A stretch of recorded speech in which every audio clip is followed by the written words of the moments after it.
चलते चलते में देखिए, मेरठ बार एसोसिएशन का 2024-25 का चुनाव एक नया संदेश लेकर आया है और ये संदेश है पश्चिमी उत्तर प्रदेश में हाई कोर्ट बेंच की मांग को जन जन का मुद्दा बनाने का। छठी बार मेरठ बार एसोसिएशन के अध्यक्ष बने रोहिताश्वर अग्रवाल पश्चिमी उत्तर प्रदेश में हाई कोर्ट बेंच की मांग को 50 साल के इंतजार के बाद सही मुकाम दिला पाएंगे या नहीं। वहीं दूसरी तरफ कचहरी परिसर में चैम्बर से लेकर ट्रैफिक का सिस्टम और फर्जी वकीलों का जमावड़ा और ई फाइलिंग को लेकर इंतजाम जैसे मुद्दे भी छठी बार चुने गए अध्यक्ष के सामने चुनौती प्रस्तुत करेंगे। और मेरठ बार एसोसिएशन का चुनाव रोहिताश्वर अग्रवाल तब जीते हैं जब यहां पर वकालत करने वाले और पूर्व प्रधानमंत्री चौधरी चरण सिंह को भारत रत्न मिला है। ऐसे में 50 सालों का इंतजार, वकीलों का अलग अलग गुटों में बटा होना और पूर्व में वकीलों की जबरदस्त एकता, क्या इस बार चुनावी वर्ष में भी हाईकोर्ट बेंच की मांग पर भारी पड़ेगा? देखिए सिटी हलचल के साथ मेरठ बार एसोसिएशन के नए अध्यक्ष रोहिताश अग्रवाल से इनपुट हेड के शर्मा की खास बातचीत। आज हम कचहरी में हैं क्योंकि रिकॉर्ड छठी बार रोहिताश अग्रवाल ने परचम लहराया है और इस परचम लहराने के बाद एक उम्मीद जगी है कि बीजेपी के शासनकाल में जहां पर केंद्र और राज्य में सेम गवर्नमेंट है, आगे का जो फ्यूचर है वकीलों का वो ब्राइट होगा। मेरठ परिक्षेत्र का जो न्याय को लेकर प्लानिंग है सरकार की वो काफी उज्जवल होगी और इसीलिए आज हम रोहिताश अग्रवाल जी के साथ हैं ये जानने के लिए कि जब छठी बार जिम्मेदारी मिली है तो कैसा महसूस कर रहे हैं और क्या क्या प्लानिंग है। पूरे सिटी हलचल की तरफ से, मेरठ की तरफ से और मैं तो वकीलों की तरफ से भी आपको शुभकामनाएं दे रहा हूं कि एक बार फिर जिम्मेदारी दी गई है। ये जिम्मेदारी जो हमको दी गई है, इस जिम्मेदारी को इससे पहले भी मैं 5 बार निभा चुका हूं। छठी बार मैं इस जिम्मेदारी को ओ कर रहा हूं। हमने 1981 से इस लड़ाई को लड़ा है, बाखूबी लड़ा है और हर 1981 से बीच में जो सरकारें बदली हैं सबके सामने ही हमने अपना पक्ष बड़ी मजबूती के साथ रखा है। पहली सरकार में इंदिरा जी ने जसवंत सिंह आयोग बनाया। जसवंत सिंह आयोग की रिपोर्ट सही माना है कि पश्चिम उत्तर प्रदेश में बेंच की स्थापना होनी चाहिए, लेकिन दुर्भाग्य कि जसवंत सिंह आयोग ने उसमें आगरा और मेरठ 2 स्थान के बारे में उन्होंने अपनी राय दे दी और वो राय, उनकी जो राय थी वो बायज राय थी जी। उसके बावजूद भी हम निरंतर इस आंदोलन को सक्रिय बनाने के लिए बखूबी हमने कोई चीज छोड़ी नहीं कि हमने सेंट्रल गवर्नमेंट में इस मांग को जायज मांग मानी जा चुकी है। पार्लियामेंट में अटल बिहारी वाजपेयी जी जब प्रतिपक्ष के नेता थे, वीरेंद्र सिंह सांसद थे, उस वक्त भी वाजपेयी जी ने खुद सवाल उठाया कि ये जायज मांगे क्यों पूरी नहीं की जा रही। लेकिन ये बात हमने इस गवर्नमेंट के सामने भी रखी। अब की बार हमने एक मिशन बनाया है और उस मिशन को पूरा करने के लिए कि पश्चिमी उत्तर प्रदेश में हाईकोर्ट बेंच की स्थापना हो अति आवश्यक है। तो हमने ये सोचा कि अब चूंकि आगामी चुनाव होने जा रहे हैं, हम जैसे ही इलेक्शन होंगे, जैसे ही हमारा शपथ ग्रहण समारोह पूरा होगा, फ्रॉम द डे 1 हम इस कोशिश करेंगे कि इस आवाज को हम जन जन तक पहुंचाएं और जनता, जनप्रतिनिधि जो उनके बीच में है, टिकट मांग रहे हैं, जिनको टिकट मिलेंगे या जिनको नहीं भी मिलेंगे, तो हम कोशिश कर रहे हैं कि हर पार्टी को जनता आवाज उठावे कि ये अपने अपने मैनिफेस्टो में रखें कि पश्चिमी उत्तर प्रदेश में हाई कोर्ट बेंच की मांग जायज है। और अगर वकील कई गुटों में बटे हुए नजर आ रहे हैं, विशेषकर मेरठ कमिश्नरी के। बात आप बिल्कुल ठीक कह रहे हैं कि ये तो बात सही है, लेकिन हम बावजूद इसके कि डिफरेंट गुटों में हम लोग बटे हुए हैं, पर वकील इस मांग के उस पर कहीं बटा हुआ नहीं है।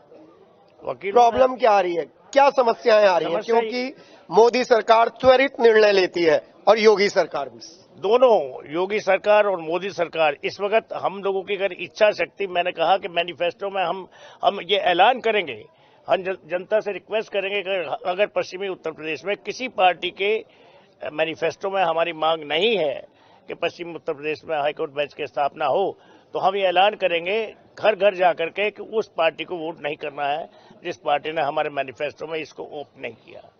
सर, मैं पिछले कई सालों से लगातार अपने स्तर पर पश्चिमी उत्तर प्रदेश बेंच की मांग को लेकर सरकार का रुख जानने की कोशिश करता हूं। हर तरफ से चुप्पी सामने आती है, हर तरफ से मजबूरी सामने आती है।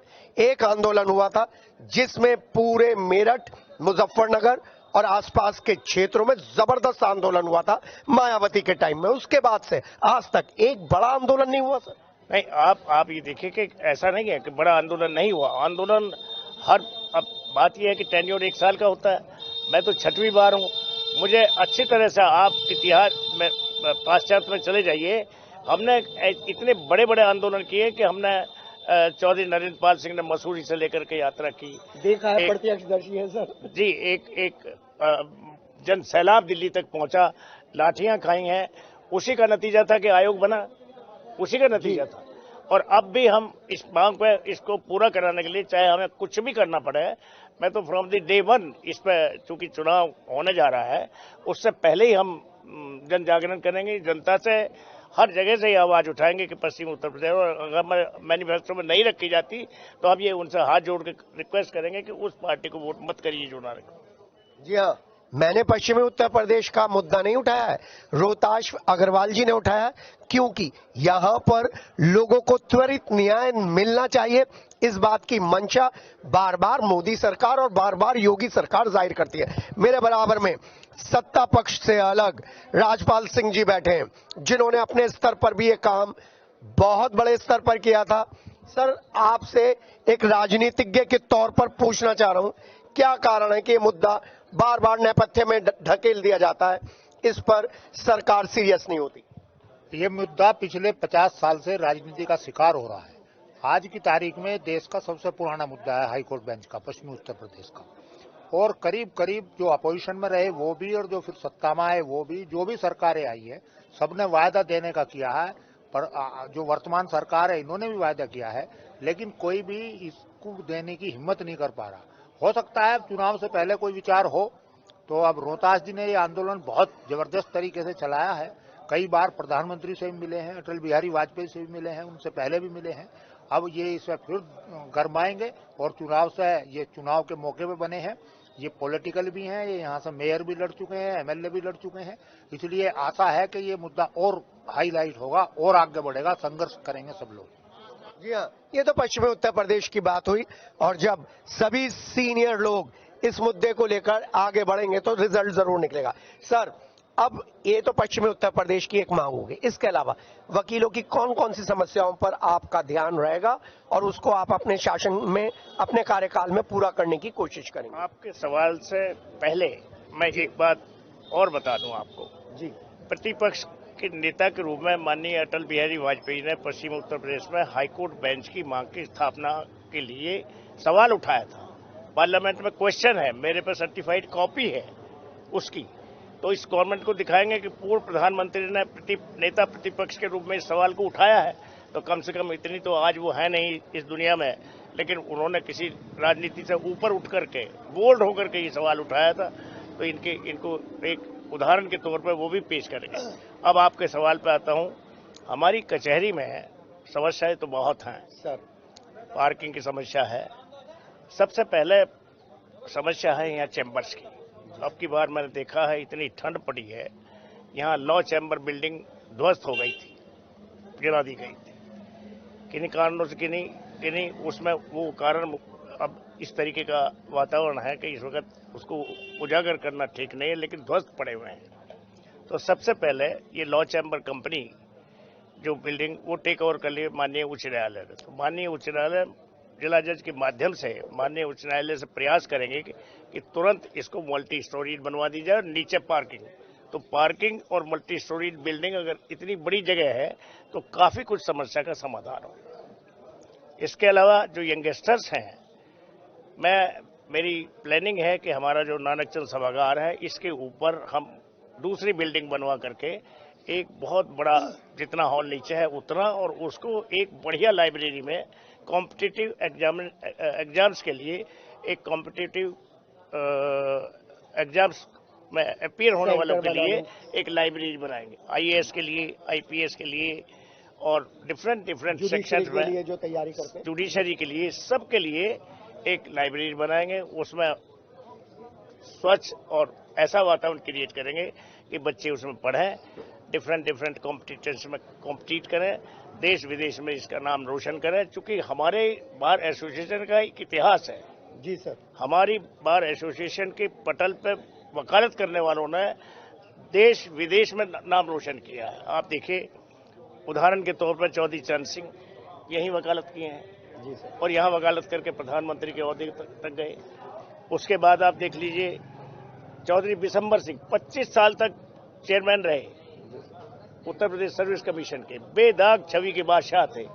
और उन्होंने जब तक वो रहे, मजाल है वहां किसी पे कोई कलंक लग जाए या वहां कोई लीकेज हो जाए बादस्तूर एग्जामिनेशन के रिजल्ट, और उनके जमाने के लोग बन करके रिटायर भी हो चुके हैं। सर जस्टिस एमएच बेग साहब यही वकालत किए। उन्होंने यहाँ वकालत करने के बाद देश और विदेश में नाम रोशन किया, भारत के मुख्य न्यायाधीश बने, यही वकालत किए हैं। कितनी बड़ी धरोहर है सर। जी, आप ये मेरठ की बार पंडित प्यारेलाल शर्मा आप देख लीजिए, एजुकेशन मिनिस्टर रहे हैं।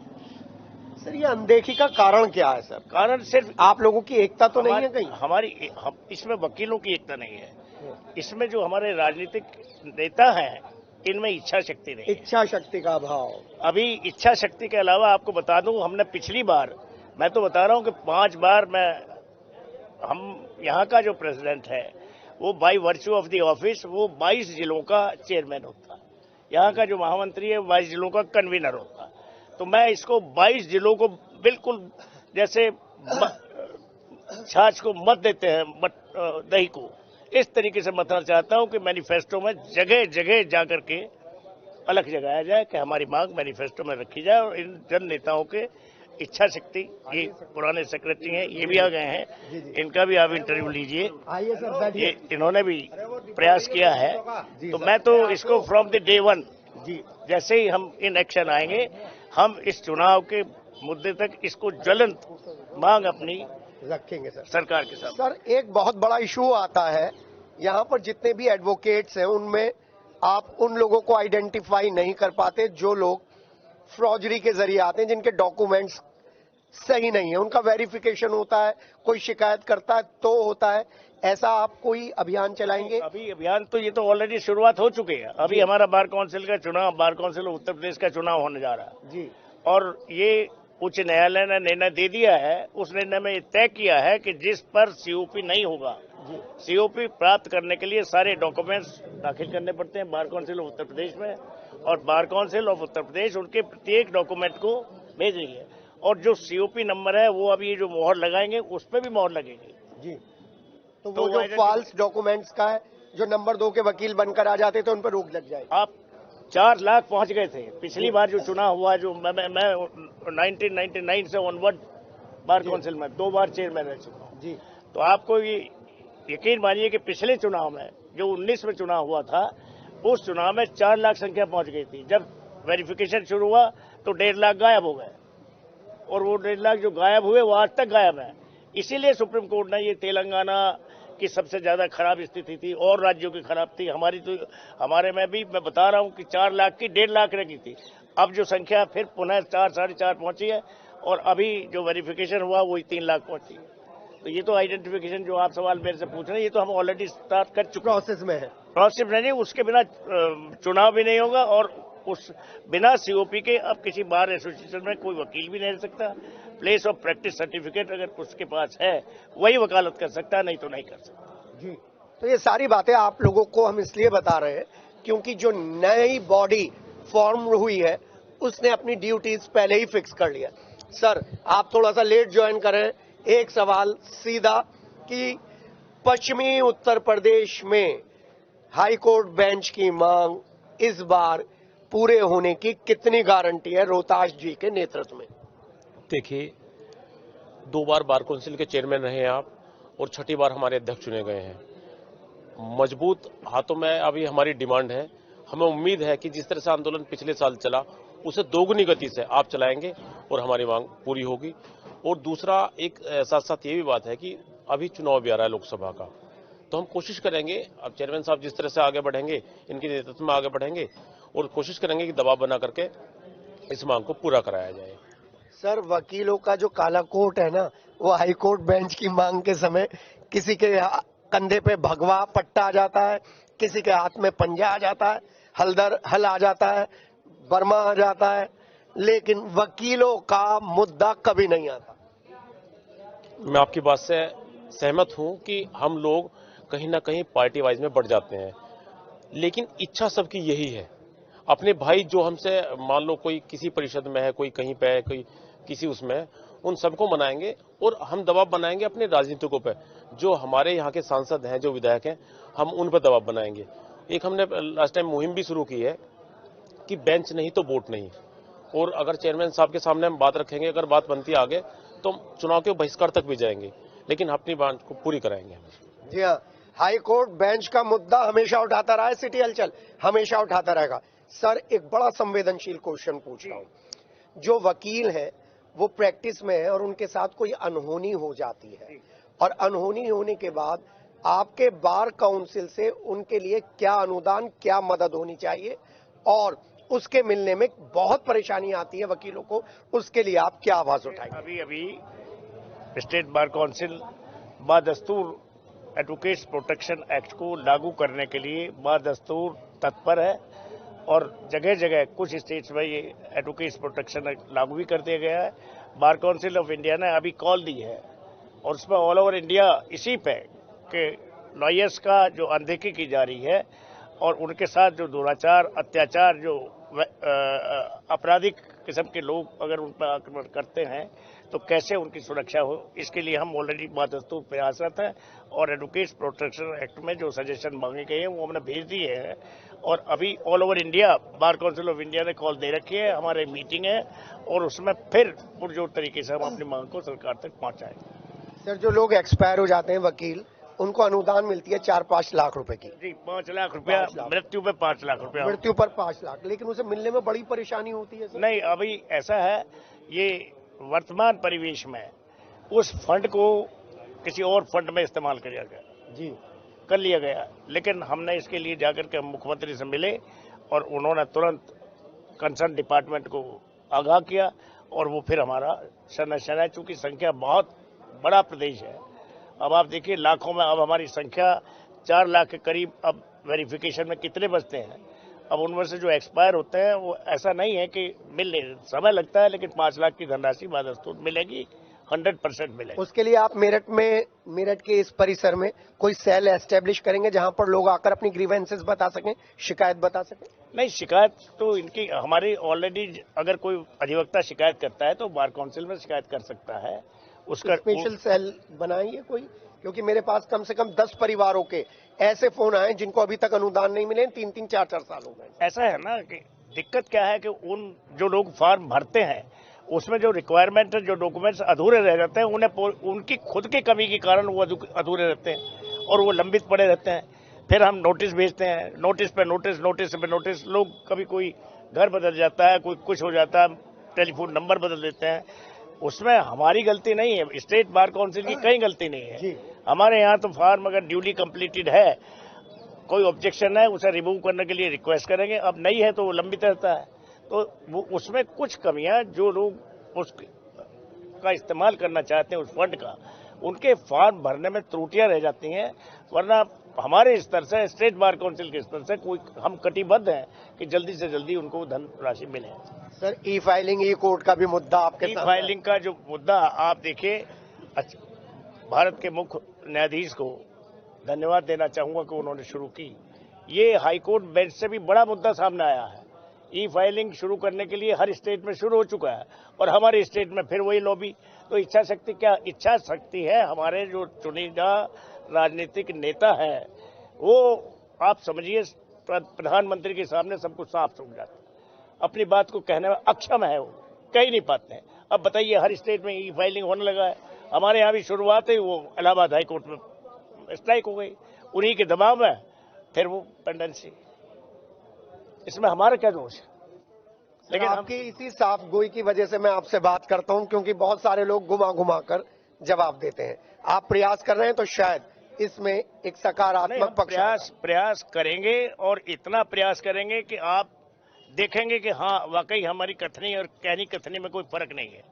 हम पूरा कोशिश करेंगे और इसमें अगर मान लीजिए मुख्य न्यायाधीश ने तो खुद ही एक पहल, भारत के मुख्य न्यायाधीश, इस बात के लिए मैं उन्हें धन्यवाद देना चाहूंगा कि उन्होंने उनकी ही इच्छा के अनुरूप ये काम हुआ और शुरू हुआ।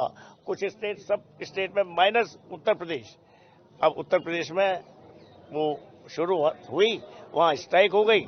स्ट्राइक होने के बाद फिर वो दबाव में आ गए तत्कालीन और वर्तमान मुख्य न्यायाधीश उच्च न्यायालय, इस वजह से लंबित है। सर, अंतिम सवाल, जो नए वकील हैं, जो नए लोग हैं जिन्होंने काला कोट लिया है, उनको क्या संदेश देना चाहेंगे? मैं तो उनके लिए हम तन मन धन से उनकी सेवा करेंगे। मैं तो ये भी अभी एक प्रक्रिया शुरू कराने जा रहा हूँ। जैसे ही हम इन एक्शन होंगे, शपथ लेंगे, शपथ करना शुरू करेंगे, हम तो हर सीनियर से रिक्वेस्ट करेंगे कि जिनकी 20 साल से ज़्यादा प्रैक्टिस है, यंगस्टर्स को फीडबैक देने के लिए कि उनको एंगेज करें, उसमें से कुछ हिस्सा फीस का उनको भी दिया जाए, इनको पुस्तकें उपलब्ध कराएंगे। यही मैंने आपको बताया कि जो लाइब्रेरी का मेरा प्राविधान मैं मन में है उसे एग्जीक्यूट करेंगे और प्रभु मुझे इच्छा शक्ति मेरी पूरी करने की शक्ति दे तो पूरी करेंगे। इनका सबका, इन्हीं के लिए यही हमारी धरोहर है।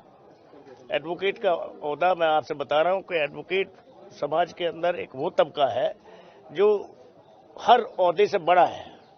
आप देख लीजिए, भारत की आज़ादी में एडवोकेट्स का पहली पार्लियामेंट में 52% एडवोकेट्स थे।